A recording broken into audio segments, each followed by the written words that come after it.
banyaklah yang mengatakan musik itu haram. Nah, bagaimana pandangan Bang Haji tentang musik itu haram? Jadi di dalam kaidah usul fikih ada dikatakan al-aslu fil muamalati al-ibahah illa ayadul dalilun ala tahrimiha. Hukum asli dari muamalah adalah ibahah, boleh. Kecuali ada hal-hal yang mengarah kepada keharamannya. Apa itu muamalah? Tentunya di luar ibadah. Muamalah misalnya main bola, main catur, main musik, itu muamalah. Al-aslu fil mu'amalati al-ibahah. Jadi asli dari hukum muamalah itu boleh. Ya. Kecuali ada hal-hal yang mengharamkannya. Ya. Misalnya contoh. Sudah ada dalil yang jelas mengharamkan. Dalil misalnya main bola, kemudian pakai taruhan, jadi haram. Ya. Main catur, waktu sholat lewat, haram. Begitu main musik, membuat orang lupa kepada Allah, lupa kepada sholat dan sebagainya. Erotisme, kemudian lirik-lirik yang merusak, karena the power of music itu can change character human beings. Musik itu bisa merubah karakter seseorang, bisa menjadi baik, bisa menjadi buruk. Jangan lupa like and share. Lebih bagus lagi kasih subbreaker.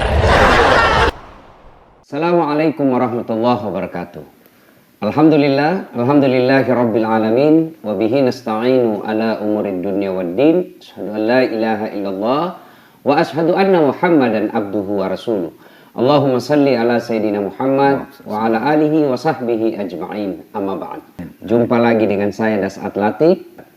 Alhamdulillah, setelah bertahun-tahun akhirnya bisa berjumpa dengan pujaan saya dalam musik Indonesia, legenda musik Indonesia. Bahkan boleh dikata beliaulah penemu lagu dangdut Indonesia. Malam hari ini tamu saya adalah Bapak Haji Rhoma Irama, yang lebih sering kita panggil dengan Bang Haji atau Bang Rhoma. Ya, legenda Hasanah lagu dangdut. Alhamdulillah, dengan izin Allah bisa ketemu di tempat ini. Bang Haji, Assalamualaikum warahmatullahi wabarakatuh. Waalaikumsalam warahmatullahi wabarakatuh. Alhamdulillah, sehat walafiat? Alhamdulillah, sehat walafiat. Alhamdulillah. Pertama sekali kita ingin tahu, Bang Haji, bagaimana proses jadinya atau munculnya lagu dangdut di Indonesia? Dulu yang sekarang disebut lagu dangdut itu adalah orkes Melayu, lagu Melayu. Dulu namanya orkes Melayu, lagunya disebut lagu Melayu, bukan lagu dangdut. Oke. Ya, dan ketika tahun 70 terjadi rock fever, jadi musik rock melanda dunia. Ya, saat itu saya berinisiatif untuk merevolusi orkes Melayu. Karena kalau tidak direvolusi, ini akan tergilas habis oleh rock, yang namanya rock, gerakan rock saat itu, tahun 70-an. Maka saya lakukanlah revolusi orkes Melayu. Yang saya maksud revolusi ini begini. Pertama, merevolut equipmentnya. Dari instrumen yang akustik, saya jadikan elektrik. Semuanya jadi elektrisasi equipment yang dulunya akustik semuanya. Kemudian dari sisi lirik, dari dulu biasanya kalau orkes Melayu itu umumnya, tidak semua tapi umumnya, itu pesimistis, mendayu-dayu gitu ya. Mendayu-dayu. Pesimis gitu ya umumnya. Jadi saya rubah menjadi optimistik gitu, optimis. Tentunya dengan beat yang, nah kemudian dari sisi beat, aransemen, saya mengadopsi dari rajanya rock waktu itu, yaitu Deep Purple. Saya ambil dia punya beat, dia punya aransemen, dengan catatan tidak menghilangkan sense of dangdut, sense of orkes Melayunya. Ya. Nah kemudian dari sisi equipment, dari performance, stage action juga saya rubah. Dulu orkes Melayu itu kalau main duduk gini, duduk berbaris gitu kan. Nah, saya buat berdiri dengan stage act gitu kan. Orang-orang guling-guling, kita pun guling-guling juga. Kayak gitulah. Mereka membuat sound system dengan kapasitas 100.000 watt. Dulu orkes Melayu cuman 10 watt gitu, 50 watt. Loudspeakernya digantung di pohon rambutan itu loh, toa gitu ya. Nah, kita pun rubah menjadi 100.000 watt. Nah, saat itulah terjadi revolusi musik dari orkes Melayu menjadi yang disebut dangdut sekarang ini. Kata dangdut itu sendiri dari mana, Bang Haji? Sebetulnya itu dari suara gendang. Seperti ada lagu saya, Viva Dangdut. Dangdut suara gendang, ditabu-ditabu berulang-ulang. Dangdut suara gendang, sekarang ramai menjadi sebutan. Ini musik Melayu, berasal dari Delhi, lalu kena pengaruh dari Barat dan Hindi. Kira-kira gitu. Jadi cikal bakal orkes Melayu itu dari Delhi. Delhi Serdang. Delhi Sumatera itu ya. Iya. Karena dulu ya orkes Melayu dari sana, orkes Melayu asli itu. Kemudian kena influence dari Arab, dari India ya. Nah, itulah saya revolusi, kemudian saya campur dengan unsur-unsur dari barat dan sebagainya. Jadilah sekarang yang disebut dangdut. Dulu orkes Melayu. Kira-kira itu historis kronologis tentang dangdut ya. Terus Bang Haji, saya ini kalau ceramah sering ngutip-ngutip lagu-lagunya Bang Haji. Ya. Seperti begadang. Begadang jangan begadang. Betul. Kalau tiada artinya. Banyak sekali lagu-lagu Bang Haji saya ceramah di depan anak remaja. Darah muda, darahnya pada remaja. Yang selalu merasa gagah, gak pernah mau mengalah. Wah, banyak sekali. Nah, ketika saya share di medsos, wah banyak yang bully saya. Gitu. Ini pedangdut atau ulama? Gitu. Ya kan? Banyaklah yang mengatakan musik itu haram. Nah, bagaimana pandangan Bang Haji tentang musik itu haram? Jadi di dalam kaidah usul fikih ada dikatakan al-aslu fil muamalati al-ibahah illa ayadul dalilun ala tahrimiha. Hukum asli dari muamalah adalah ibahah, boleh. Kecuali ada hal-hal yang mengarah kepada keharamannya. Apa itu muamalah? Tentunya di luar ibadah. Muamalah misalnya main bola, main catur, main musik, itu muamalah. Al-aslu fil mu'amalati al-ibahah. Jadi asli dari hukum muamalah itu boleh. Ya. Kecuali ada hal-hal yang mengharamkannya. Ya. Misalnya contoh. Sudah ada dalil yang jelas mengharamkan. Dalil misalnya main bola, kemudian pakai taruhan, jadi haram. Ya. Main catur, waktu sholat lewat, haram. Begitu main musik, membuat orang lupa kepada Allah, lupa kepada sholat dan sebagainya. Erotisme, kemudian lirik-lirik yang merusak, karena the power of music itu can change character human beings. Musik itu bisa merubah karakter seseorang, bisa menjadi baik, bisa menjadi buruk. Nah, mohon maaf Kiai, saya pernah membuat satu paper di Amerika waktu itu. Saya diundang ke sana dalam rangka International Conference on Islam and Popular Culture in Indonesia and Malaysia. Nah, di situ ada kurang lebih 9 negara. Semua buat paper. Paper saya berjudul Music is a Medium for Information, Communication, Education, Unity, even dakwah. Nah, saya beri contoh di sana bahwa the power of music itu can change character human beings. Saya berikan contoh di situ. ada seorang dosen bahasa Inggris di Universitas Erlangga Surabaya. Saat itu kita lagi syuting Menggapai Matahari di Surabaya. Lagi isoma, sholat makan. Tiba-tiba datang satu sosok menghampiri saya. Dia bawa tas itu. Anda Rhoma Irama? Saya bilang betul. Langsung dipeluk. Dia peluk. You are my teacher. Langsung dia bilang gitu. How you can say that? Saya dosen bahasa Inggris di Universitas Erlangga sini. Dia bilang. Kenapa Anda bilang saya guru Anda? Banyak langkah hidup saya terinspirasi dari lagu-lagu Anda. Bahkan banyak problem-problem saya, solusinya ada di lagu Anda. You are my teacher. Jadi dari sana saya katakan kepada teman-teman dosen, kamu harus dengar soneta. Nah ini saya muat di paper saya tadi, bahwa sejauh mana efektivitas musik di dalam dakwah gitu.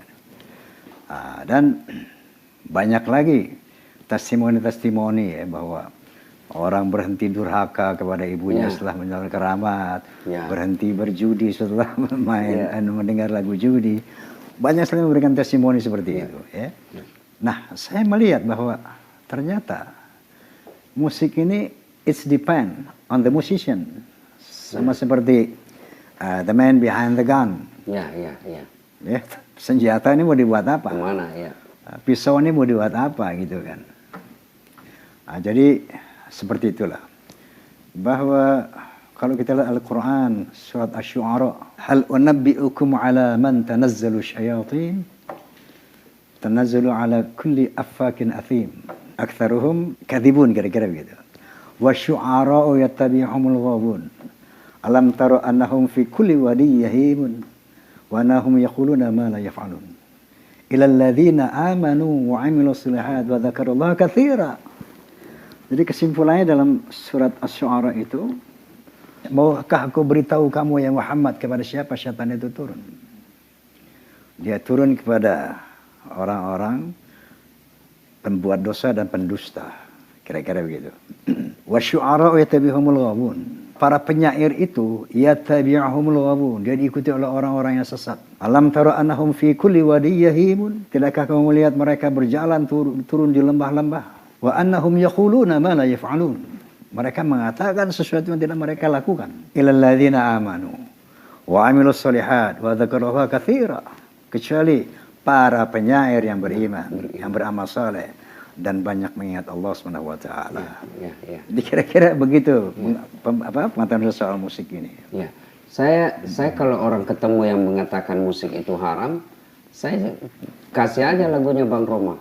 Yeah. Apa yang haram? Misal lagunya katakan Tuhan itu satu. Nah, apa yang haram? Itu Qul huwallahu ahad. Ya. Apalagi mengapa minuman itu haram? Karena merusak kepikiran. Mengapa berzina juga haram? Karena itu cara binatang. Nah, kan ada lagi, mengapa semua yang asik-asik itu diharamkan? Mengapa semua yang enak-enak juga diharamkan? Lalu saya bilang jawabannya, itulah perangkap setan, umpannya ialah bermacam-macam kesenangan. Apa yang salah? Ini dakwah, cuma dalam bentuk seni. Dalam bentuk seni. Nah, yang salah itu kalau lagu-lagunya sudah mengandung syahwat. Seperti pulang-pulangku berbadan dua. Nah, itu sudah, masa pulang langsung hamil? Nah, ini sudah jelas nih. Lagu-lagu seperti inilah yang dilarang. Kalau lagu-lagu dakwah, lagunya Bang Rhoma luar biasa. Allahumma shalli wa sallim alaihi. Kemudian Bang Rhoma, saya mau butuh amalan. Secara jujur saya harus katakan, Bang Rhoma ini saya pelajari hidup Bang Haji, ini ditempa dengan luar biasa, selalu mau dijatuhkan. Zaman Pak Harto Bang Haji dicekal, Ya. ya, Ya. dipersulit, manggung dilarang, difitnah kiri kanan, isu segala macam apa, hoax, macam-macam. Tapi alhamdulillah tetap eksis sampai sekarang. Itu satu hal. Di hal lain, saya banyak ketemu dengan selebriti, dalam arti selebriti di bidang entertain. Ketika jamaah sudah kumpul, fans-fansnya ini sudah, penggemarnya sudah kumpul, mereka diserobot aja, tidak ada tata krama, ditarik lah dan sebagainya. Tapi saya lihat Bang Haji, ketika jamaah, ya, peminat lagunya Bang Haji kumpul, kerumun, tidak ada yang berani nyelonong-nyelonong. Bang Haji saya lihat punya marwah tersendiri, sehingga orang merasa sungkan untuk langsung saja nyelonong gitu. Saya butuh dan penonton butuh kira-kira amalan apa yang Bang Haji lakukan ini sehingga sampai sekarang masih tetap eksis. Allahumma sholli ala Muhammad. Baik Kiai, saya sering ditanya begini sama orang, Bang Haji amalannya apa sehingga Bang Haji bla bla bla bla bla. Saya balik bertanya, adakah amalannya lebih hebat dari sholat? Orang banyak bangga dengan benda-benda. Saya ambil ini dari puncak gunung ini, saya ambil dari gunung Mount Everest sekalipun. Dia bangga itu. Tapi saya katakan, sholat itu ngambilnya saja di Sidratul Muntaha. Proses pengambilannya saja melalui langit yang ketujuh. Nah kemudian, Masya Allah, dari proses pengambilan itu udah sangat-sangat luar biasa. Artinya, sholat itu adalah betul-betul sendi beragama dan sendi kebahagiaan manusia di situ adanya. Allah Subhanahu wa taala berfirman, "Aqimis sholata liduluqis syamsi ila ghasaqil lail. Wa Qur'anal fajri, inna Qur'anal fajri kana masyhuda." Tegakkanlah sholat mulai dari gelincir matahari sampai gelap malam dan sholat subuh gitu. Inna sholata tanha 'anil fahsya'i wal munkar. Wa sholat itu mencegah dari kejiran dan kemungkaran. Qad aflahal mu'minuna alladzina hum fi salatihim khashi'un. Beruntung orang yang salat yang di dalam salatnya khusyuk. Nah, saya dari dulu, mohon maaf Kiai, yang saya perdalam itu salat. Saya harus mengerti artinya. Setelah mengerti artinya, saya harus paham hakikat daripada bahasa-bahasa salat itu. Seperti contoh, ketika kita membaca Al-Fatihah, Masya Allah, Bismillahirrahmanirrahim, Alhamdulillahirabbil alamin, arrahmanirrahim, maliki yaumiddin, iyyaka na'budu wa iyyaka nasta'in, ihdinas siratal mustaqim, siratal ladzina an'amta 'alaihim, ghairil maghdubi 'alaihim waladdallin. Dengan nama Allah yang Maha Penyayang lagi Penyayang. Alhamdulillahirabbil alamin. Ketika kita baca itu, ngerti artinya bahwa Allah pemelihara alam, terbayang oleh kita. Ar-Rahmanir-Rahim. Rahman Rahimnya Allah, hakikatnya kita rasakan. Kita tanam biji duren satu, kita tanam biji rambutan satu, tumbuhnya jutaan. Jutaan buah bahkan miliaran sepanjang tahun. Tanpa bayar. Malik Yaumiddin. Raja di hari kiamat. Kita sama presiden saja, sama raja-raja saja tunduknya luar biasa. Lihat kekuasaan Ustaznya. Malik Yaumiddin, raja di raja. Raja di raja. Baru kita nyatakan iyyaka directly. Bukan wa iyyahu kepadanya. Tidak iyyaka kepadamu. Na'budu, aku menyembah. Wa iyyaka dan padamu nasta'in, aku memohon. Apa itu? Ihdinas siratal mustaqim, jalan yang lurus. Siratal ladzina an'amta 'alaihim, jalan yang kuberi nikmat atas mereka, jalan para kiai, jalan para saleh, jalan para saleh, jalan orang-orang yang selamat, yang dapat mendapat nikmat karena kebaikan-kebaikannya. Ghairil maghdubi 'alaihim waladdallin, bukan jalan yang engkau murkai atas mereka, bukan jalan para koruptor, para penzina, para pencuri, para... Ini Masya Allah, kalau kita resapi, kita renungkan, kita menghadapi kehidupan setelah sholat subuh beraktivitas, besar dada kita karena kita telah memohon kepada Allah perlindungan yang begitu dahsyat. Belum lagi kita duduk iftirash, Rabbighfirli warhamni wajaburni warfa'ni warzuqni wahdini wa'afini wa'fu anni. Ini seluruh kebutuhan kita ada di sana. Ada di situ. 8 permintaan. Masya Allah. Kalau kita nyatakan dengan sungguh-sungguh, ya Allah ampuni aku, kasihani aku, tutupi kelemahanku, angkat derajatku, muliakan aku, berikan aku rezeki, bimbing aku dalam kehidupan ini, sehatkan aku. Sudah pernah. Masya Allah, kalau itu betul-betul kita resapi hayati, saya rasa sholat itu suatu azimah yang luar biasa. Kalau sholat itu kamu jalankan, misalnya kita jalankan secara khusyuk, luar biasa itu efeknya kepada jiwa kita. Dan situlah la khaufun alaihim wa la hum yahzanun. Seperti tadi dibully di sana. Kalau kita betul-betul merasa bersandar kepada Allah, saya rasa takut dan sedih itu nggak ada. Oke, saudaraku, sangat jelas. Semua manusia pasti punya masalah. Bang Roma punya masalah.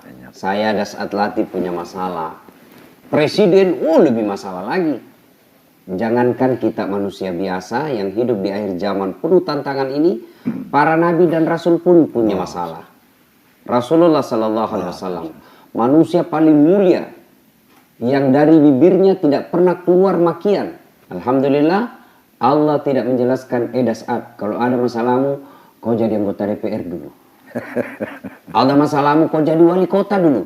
Ada masalahmu, kau jadi menteri dulu. Tidak. Allah cuma minta 2. Das Ad, jika ada masalahmu, ista'inu bis sabri was salat. Ya. Nah, ini biasa kalau ada begini, setan berusaha menggagalkan perhatian kita. Nah, itu bagian dari setan kasih jatuh itu tadi, supaya kita tidak fokus dengar dakwah. Allah tidak memerintahkan kita untuk kaya dulu. Allah cuma minta 2 hal. Ista'inu bis sabri was salat. Sabar, perbaiki sholatmu.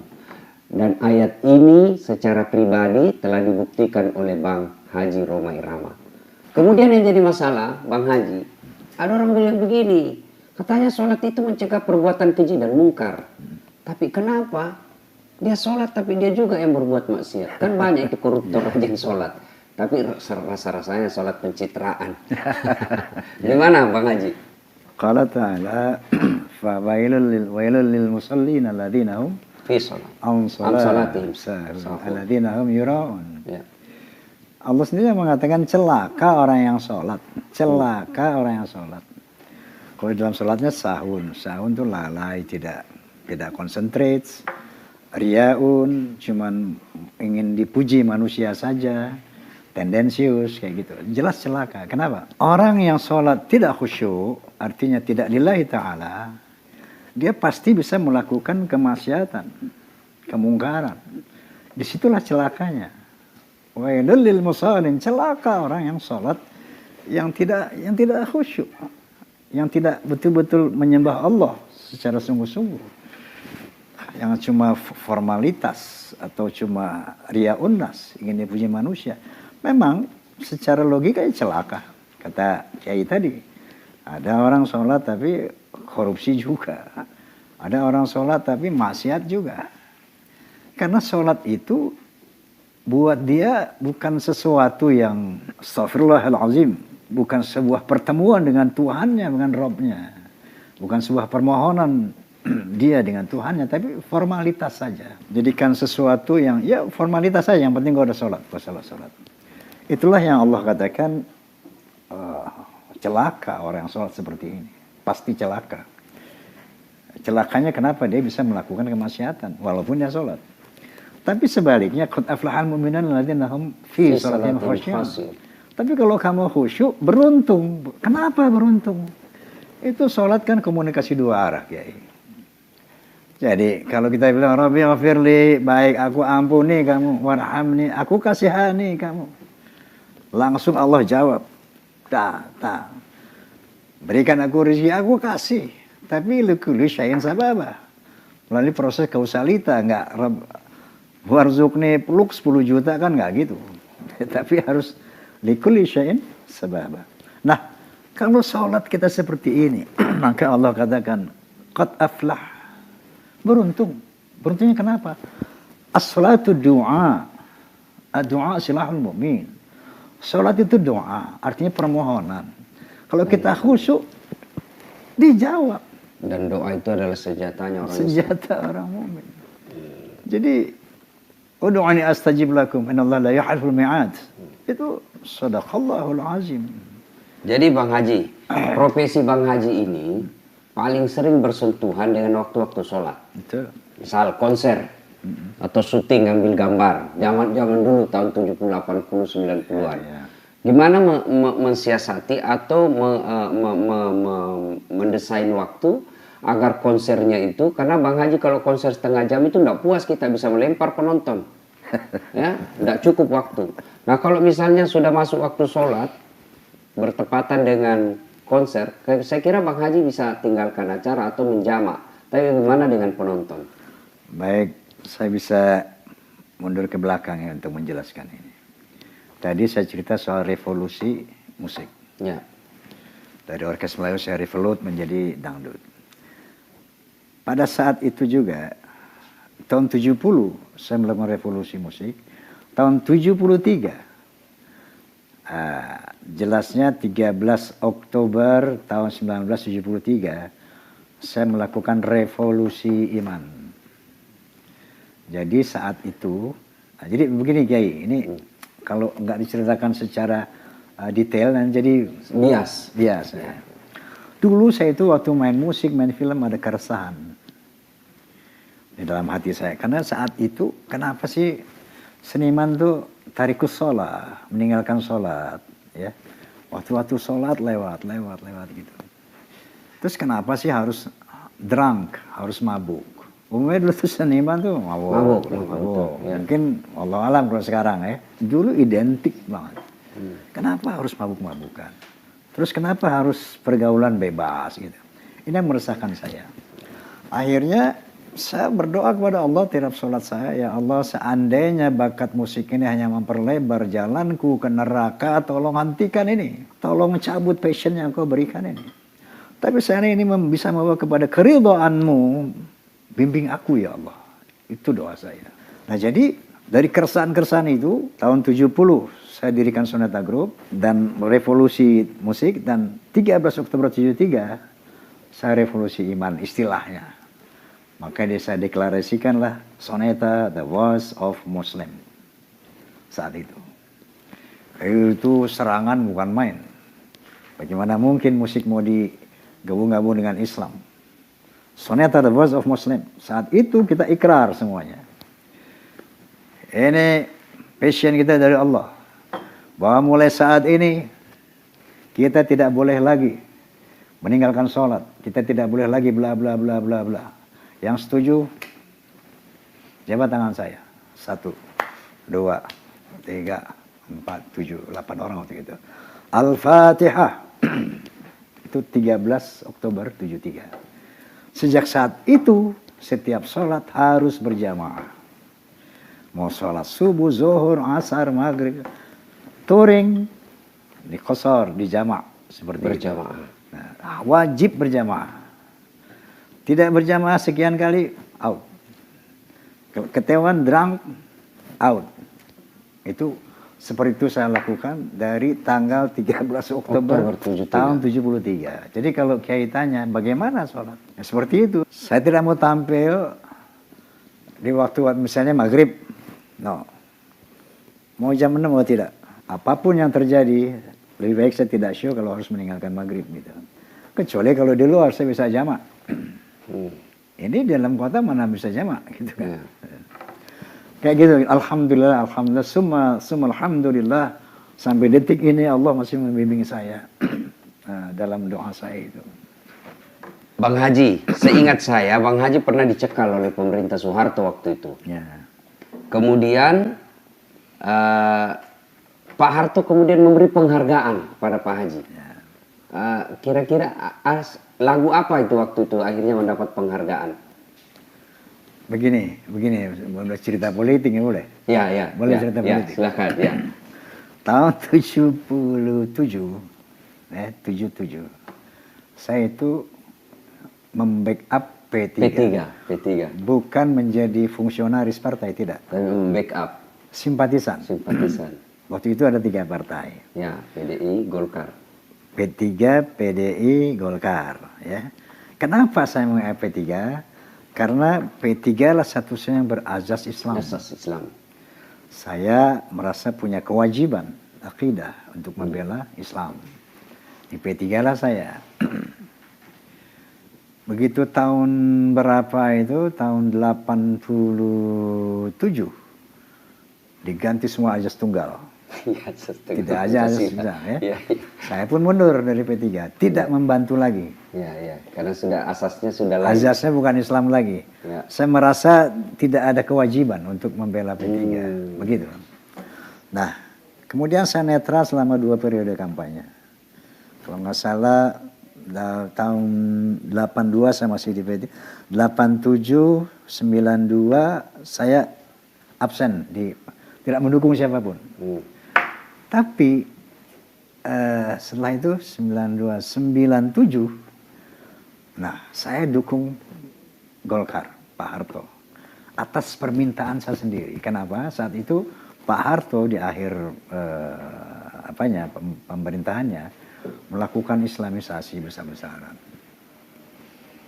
Beliau mendirikan Yayasan Islam Pancasila, betul. 999 masjid. Ya. Kemudian hari-hari besar Islam dibesarkan, semua, wah luar biasa. Saya punya keterpanggilan. Ya. Jadi buat saya partai ini just instrumen saja, bukan tujuan. Tujuan saya li'alai kalimatillah li'ajil Islam wal muslimin, itu. Nah, jadi yang Anda bilang Pak Harto menghargai saya, memberi penghargaan, sebetulnya begini. Nah, jadi waktu 97 itu saya mendukung Pak Harto tanpa diminta. Dari tahun 77, 82 diminta pun saya nggak mau. Dikasih apapun saya nggak mau. Tapi di akhir pemerintahan beliau, saya mau bantu Bapak. Seperti itu. Karena sama motifnya. Li'alai kalimatillah li'ajil Islam wal muslimin. Nah, Pak Harto almarhum Allah yarham pernah minta saya dialuh 4 mata. Nah, inilah yang nggak bisa saya kemukakan di sini. Mungkin itu penghargaan apa? Yang pasti Bang Haji ini Raja Dangdut is rakyat. Saya mau tahu rakyat bagaimana dari Pak Haji. Kira-kira begitu waktu itu. Dan Bang Haji juga satu, ya katakanlah muballigh. Saya mau tentang kondisi saya dari Bang Haji seperti itu. Kira-kira seperti itu. Ya, seingat saya juga Bang Haji dapat penghargaan dari pemerintah karena ada lagu. 135 juta penduduk Indonesia. Kalau penghargaan resmi dari presiden, apa itu bintang apa? Kencana. Bintang kencana kebudayaan itu dari Pak SBY. Oh, SBY. SBY. Yang lagu 135 juta kan zaman Pak Harto. Ya. Kalau sudah di panggung, wah saya terpesona betul itu dengan improvisasi itu luar biasa. Masya Allah. Ya, Masya alhamdulillah. Allah, Masya Allah. Jadi berikutnya Bang Haji, sepanjang perjalanan Republik Indonesia, ya Bang Haji ini sudah melewati manis pahitnya bangsa Indonesia. Masya Allah. Persoalan terbesar sebenarnya bangsa kita ini apa nih Pak Haji? Saya rasa apa ya? Bahkan saya mengalami dari presiden pertama loh Pak Soekarno. Oh sempat ya? Ya, saya kan lahir 46. Artinya ketika Presiden Bung Karno itu pidato, saya masih kecil, saya suka dengar radio gitu. Makanya saya terlahir, karena ayah saya juga seorang tentara ya. Jadi nasionalisme, patriotisme saya mungkin muncul dari ayah saya, dan saya sering mendengarkan pidato-pidato Bung Karno yang memang luar biasa. Beliau memang seorang orator.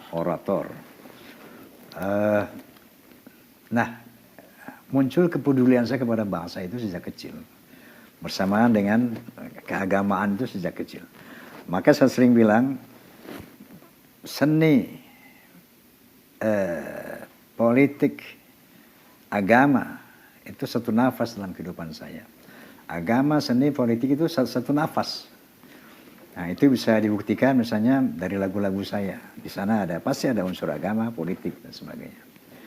Nah, kalau kaitannya persoalan terbesar di bangsa kita ya pertama ya memang soal ekonomi ya. Bahwa di dalam pembukaan Undang-Undang Dasar itu kan dijelaskan bahwa pemerintah harus melindungi segenap bangsa Indonesia dan tanah air Indonesia, mencerdaskan kehidupan bangsa, memajukan kesejahteraan umum. Nah, ini yang sampai saat ini belum ada satu presiden pun yang bisa merealisasikan ini amanah konstitusi ini secara ya katakanlah secara maksimal optimal ya. Tapi itu kita sadari bahwa bangsa ini terlalu besar, rakyatnya banyak dan kita baru merdeka kira-kira baru 74 tahun. 74 75 tahun. Amerika sudah 200 tahun lebih ya. Itu pun bisa dibilang belum apa. Kemudian India, Cina, kita rakyat Indonesia terbesar di Indonesia. Terus terang memang ada sesuatu yang tidak mudah untuk mencapai adil, makmur, aman, sentosa sebagai negara yang ideal. Ya. Tidak mudah. Tetapi kita bangga sekali punya dasar negara Pancasila. Itu siapapun bisa mengatakan itu adalah hadiah umat Islam. 5 pillars ini. Ketuhanan yang Maha Esa, kemanusiaan yang adil dan beradab, persatuan Indonesia, kerakyatan dipimpin oleh hikmah kebersamaan, perwakilan, keadilan sosial bagi seluruh rakyat Indonesia. Ini kalau ini diimplementasikan, diamalkan, core-nya ketuhanan yang Maha Esa. Seluruh umat beragama laksanakan ini. Kalau dulu Piagam Jakarta kan sila pertama ketuhanan dengan menjalankan syariat Islam. Ya. Oke, diganti ketuhanan yang Maha Esa. Kalau kita semua beragama melaksanakan apa perintah agamanya, pasti kemanusiaan yang adil dan beradab itu akan terwujud. Pasti persatuan Indonesia akan terwujud. Pasti keadilan sosial akan terwujud. Karena pesan-pesan itu adalah tergantung kamu mengamalkan ketuhanan apa tidak. Nah, ini yang sampai sekarang belum ada satu pemimpin yang mampu mengimplementasikan Pancasila ini sebenar-benarnya gitulah. Jadi nggak usah jadi negara Islam kalau kita amalkan Pancasila sudah. Masya Allah. Seluruh umat beragama laksanakan perintah agamanya masing-masing. Ini semuanya jalan ini. Dari kemanusiaan sampai keadilan sosial, semuanya akan jalan. Nah, itu kalau kaitannya masalah yang besar di bangsa ini apa? Tidak terimplementasikannya Pancasila yang begitu dahsyat sebagai dasar negara kita. Jadi Pancasila hanya di medsos, saya Pancasila, saya Pancasila. Sampai saat ini mohon maaf masih sebagai slogan dan hafalan. Kalau ada pengamalan Pancasila itu, Masya Allah, adil makmur itu cepat banget. Karena coba lihat, sumber daya manusia, sumber daya alam kita luar biasa, terkaya di dunia ini. Ya, kalau bahas itu saya ingat lagi lagunya Bang Haji. Yang kaya makin kaya, yang miskin makin miskin. Masya Allah. Ya, Bang Haji, sebagai musisi legenda di Indonesia ini, bagaimana Bang Haji melihat perkembangan musik saat ini? Pertama secara umum ya, saya bersyukur karena sekarang ini orang Indonesia sudah Indonesian minded. Jadi orang Indonesia sekarang sudah gemar, oh saya suka grup ini, saya suka grup ini, saya penyanyi yang semuanya Indonesia. Entah itu popnya, entah itu dangdutnya, entah itu campur sarinya, semua sudah Indonesia minded. Dulu waktu zaman saya muda, semua Western minded. Elvis, dengan rock and rollnya, Rolling Stone, kayak gitu. lagu kita kurang, tapi sekarang secara umum seperti itu. Nah, cuma saja ke depannya, langkah ke depan, saya nggak akan mengatakan dakwah lewat musik, tidak. Paling tidak bermusiklah untuk menghibur, bukan merusak. Minimal itu. Karena ya. Karena Menghibur aja dulu. paling banyak, Menghibur. paling tidak menghibur, jangan merusak gitu loh. Karena daya rusak musik itu luar biasa. Dia bisa menghancurkan keimanan, menghancurkan akhlak, menghancurkan persatuan. Bisa banget. Dan sebaliknya dia bisa menghibur. Sementara musik, jangan lupa loh. Dia itu health management nomor 1. Terus di samping dzikrullah. Ya. Ala bidzikrillahi tatma'innul qulub. Tapi mendengar musik, bermusik itu menurut yang saya baca, itu ternyata mendengar musik. Saya beri contoh. Baru-baru ini ada satu testimoni dari seorang mahasiswa yang kena penyakit kanker stadium 3. Suatu saya lagi mentas di Bandung, saya kedatangan seorang mahasiswi, bawa kado. Bang Haji, ini hadiah untuk Anda. Saya bilang, Anda siapa? Saya mahasiswi universitas apa, semester sekian. Ini hadiah, saya berterima kasih sama Anda. Kenapa? Saya punya kanker stadium 3, dinyatakan sembuh sama dokter karena saya sering mendengar lagu Bang Haji. Wallahi, tanya kepada seorang dokter, namanya Dokter Sibro. Nah, jadi luar biasa manfaat musik ini. Kalau digunakan untuk hal-hal yang positif, minimal menghibur, tidak merusak seperti itu. Kita bangga bahwa Indonesia sekarang sudah Indonesian music minded, tidak lagi Western music minded. Nah, coba sekarang ditingkatkan menjadi minimal musik yang menghibur, yang melegakan orang, yang sehingga kita jadi sehat. Gitu. Saya pun dalam berdakwah, saya selalu prinsip menghibur. Karena prinsip saya dakwah, dalam sejam saya ceramah tidak mungkin 60 menit cuma serius. Mungkin 40 menit buat orang ketawa, 20 menit serius, 10 menit ya dia paham dan dilaksanakan sudah lebih dari cukup. Masya Allah. Maka dalam dakwah saya itu, saya bilang sama jamaah, kalau kalian mencari dakwah-dakwah yang menghasut, menghina, memaki, kau tidak akan dapat di channel saya. Tapi kalau dakwah-dakwah cerita poligami, ya silahkan cari di channel saya. Itu senang nih bapak-bapak kalau kita cerita poligami. Bang Haji, kemudian semua profesi pasti pernah mengalami tantangan. Pasti. Saya banyak tantangan dalam dakwah. Saya pernah ditinggal di tengah hutan. Saya pergi ceramah, sopirnya sungguh tinggal kencing di tengah hutan. Saya turun, dia turun sopir sebelah kanan, saya turun sebelah kiri. Kemudian sopir pergi, dia tidak melihat saya, dia kira saya sudah ada di atas mobil. Jam 1 dini hari. Masya Allah. Jam 6.15 baru dia sadar, tidak ada penumpang di belakang. Kehujanan saya. Masya Ya, Allah. Masya Allah. Pernah juga di Kalimantan, daerah Sumatera. Ya, berapa jam ke lokasi acara?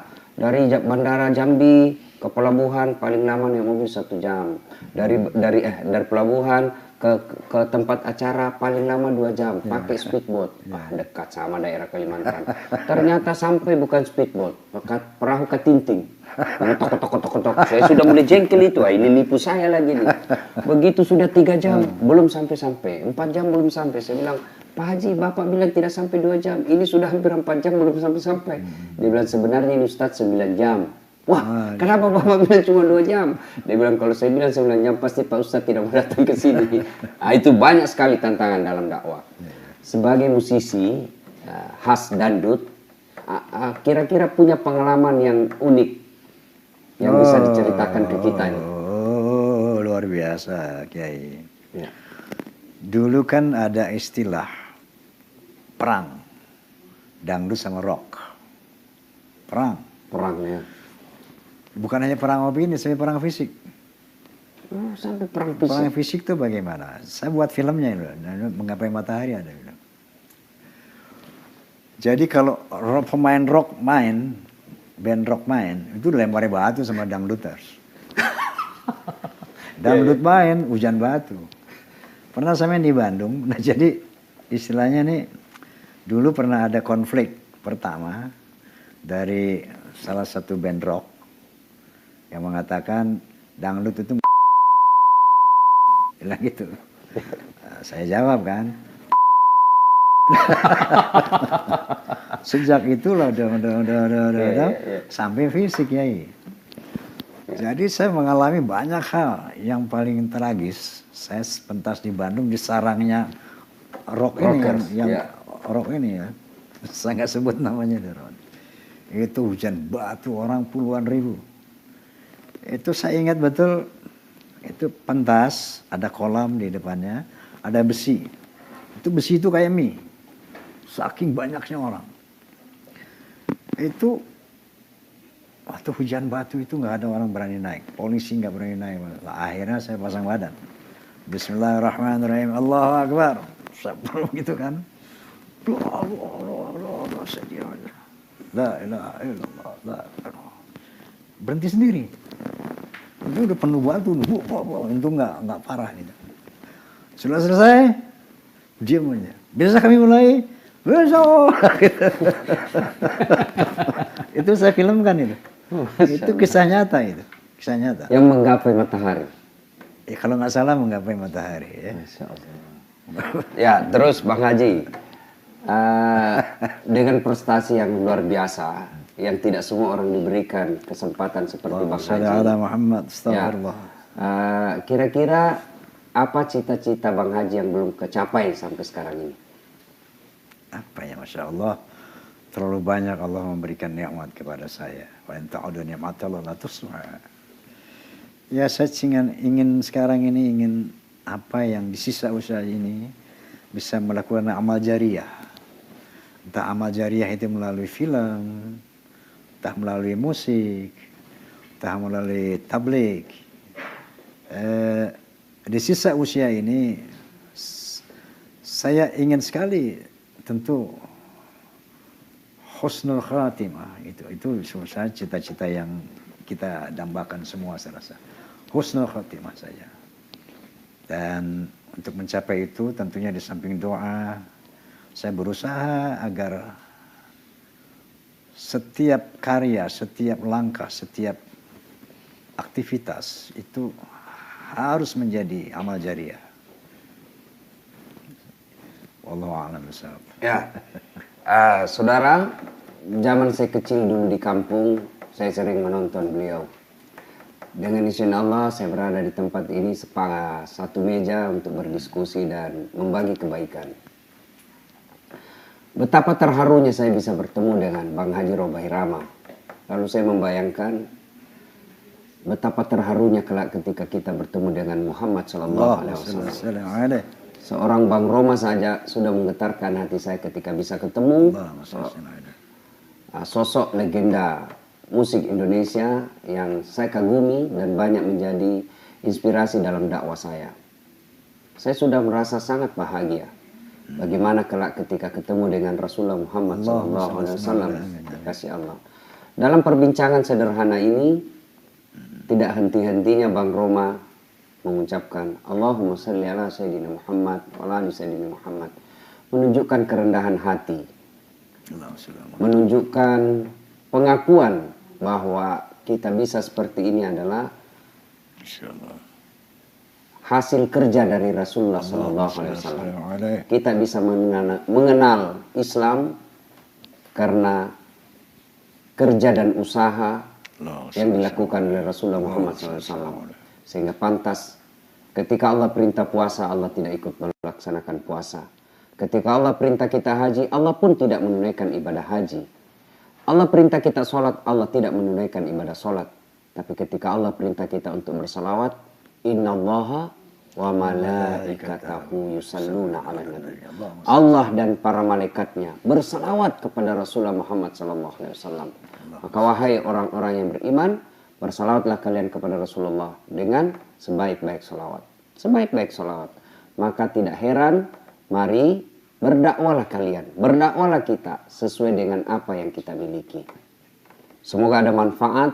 Saya Dasat Latif bersama Bang Haji Roma Irama menyampaikan semoga perbincangan ini ada manfaat. Dengan kalimat akhir, kejarlah duniamu seolah-olah kau akan hidup selama-lamanya Tapi ingat, jangan lupa kejar akhiratmu seolah-olah kau akan mati besok. Demikian, Assalamualaikum warahmatullahi wabarakatuh. Waalaikumsalam.